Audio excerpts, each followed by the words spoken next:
officially made it to the first stop in my half cross-country solo road trip journey to the Midwest. I've never been to the Midwest before. I'm a Northeast girl. I've been to the West and the South and the North, but never the Midwest, so I decided I was going to take a solo road trip myself to come here.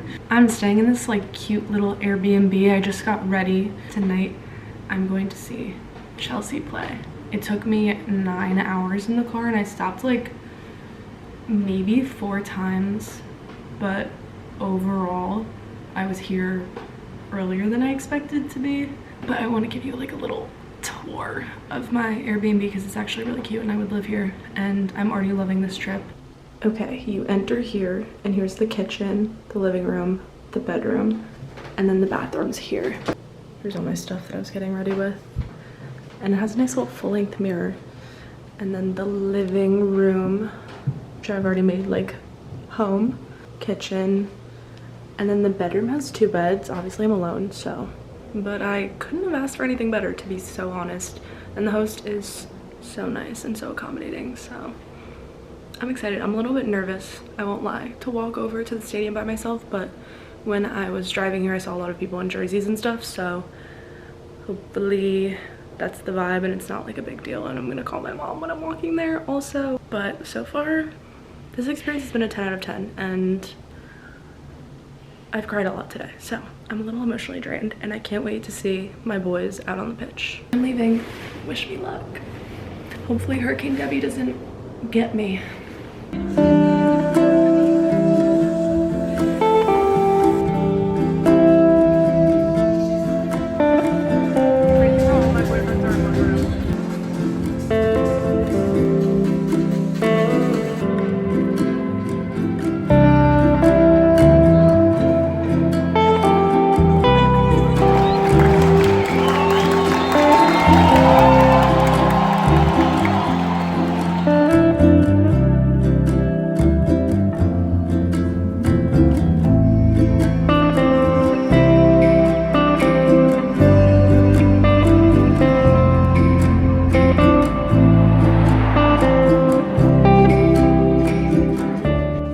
Good morning.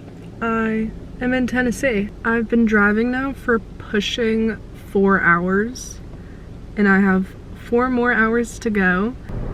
Anyway, I'm gonna put my camera up here because I want to talk about yesterday.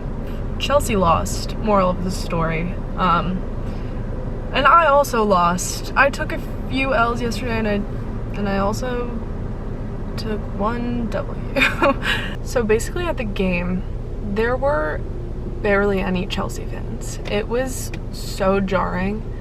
The ratio was probably like 1 to 9, 1 Chelsea fan to 9 Real Madrid fans. And then when I sat down in my section, I was like very early and basically was alone in the section until later on, and I was just like surrounded by men, which is also fine, but the 2 of those things combined kind of made my anxiety elevate. So I wasn't having a great time the first half until the 2 kids who were to the left of me showed up, and they were like younger, and towards the end of the first half we struck up a conversation and started to become friends, and they were like my guardian angels because I was just not having fun and I was so close to thinking about leaving, which is crazy because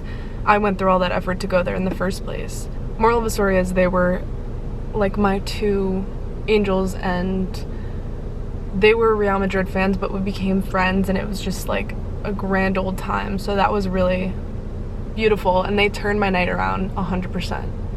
But then the night took another turn for the worst because I walked home alone, which was fine at first because I was like with the crowd most of the time, but towards the end of the walk I started to be alone and that was a little bit scary. So I was rushing to get back to the Airbnb where I stayed, and I got in the Airbnb and then I get a knock on the door, which for a 21-year-old woman by herself in an unknown city is like the most terrifying thing that could have ever happened, probably. Anyway, I opened the door and it's the maintenance lady, and she's saying that someone like couldn't get in to the room. And I was like, what?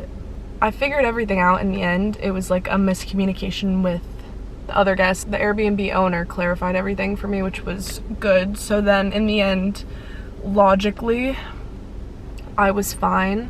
But for the rest of the night, I was so terrified to be there, which sucks because I was so excited about that place and it was so cute, and I think I probably would have been fine if that had never happened. Today is a new day. I woke up pretty early and just hit the road. This drive that I'm doing right now possibly is one of my favorite drives that I've ever done in my whole life. Like, this past 2 hours, the transition from North Carolina to Tennessee has been so beautiful. I think I've just been in national parks the whole time, like driving through national parks. I know I'm in one right now.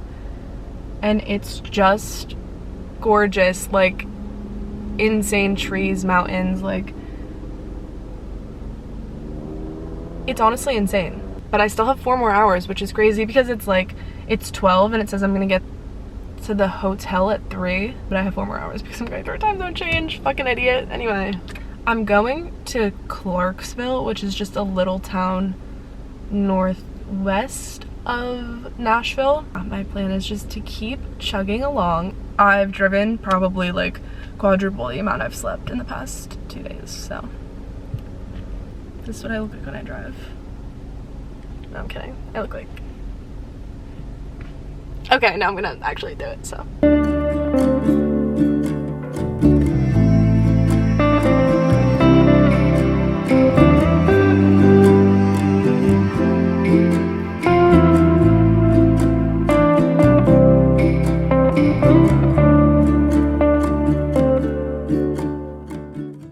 Okay, I made it to Clarksville. I just ended up driving through Nashville, giving myself a little driving tour. I don't know if you can tell, but my eyes are like bloodshot. I just looked in the mirror for the first time and was like, oh, this is my perfect setup. I'm gonna eat this and then probably pass the fuck out. Okay, I'm literally in bed and it's 8 o'clock and I'm watching Arthur TV's new video. So this is just the perfect situation, and I also just booked my next stay after the next place that I'm going. So I think I'm having fun. Good night.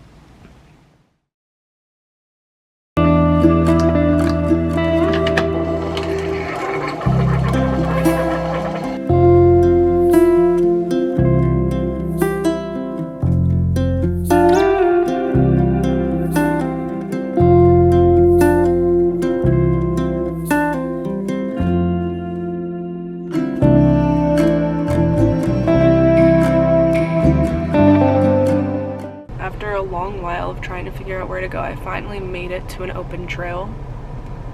But here's the thing, I really have to pee, so I don't know what to do. Okay, there was a little like porta potty and I'm starting my journey and I have a pocket knife in my tits because this is a little scary, but it looks beautiful so far, so.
was actually so good. The trail was only 0.9 miles. It was mainly just like a scenic trail. I did it in 30 minutes. I think that was also accounting for me using the bathroom. Just one point was like actually hard because it was like this really steep stairs. But that was really sweet. It was really cute. I did the Rim Rock trail, which is funny, but it was cute. Obviously a little bit intimidating, like going into a forest by myself with no connection. On my phone I still have no connection, I'm pretty sure. A little bit intimidating. I, as you saw, literally put my pocket knife that my dad gave me, that I keep in my car, in my shirt. And I also had like my whistle on my keys. So I was like prepared, and I wasn't listening to any music, which I think was probably like my safest bet. I have to put the directions in because now I'm heading to Missouri. Now that I'm in Illinois, I officially feel like I've made it to the Midwest. Like I've done the task that I've been trying to do for so long. Like I actually genuinely feel like I'm here now. But I've been loving this drive so much. It's been my favorite leg, and it's just funny because it's like I'm finally in what to me I would say is the Midwest, and this has been my favorite part so far, which I feel like is a good sign. I was also thinking in the car, so far I think I've been to 8 or 9 states. New Jersey, obviously that's where I started. Pennsylvania, Maryland, Virginia, North Carolina, Tennessee, Kentucky, Illinois now. Okay, that's 8. And then Missouri, where I'm going, will be 9. Okay, I'm passing a tractor. Hey. He wasn't waving at me. I need to go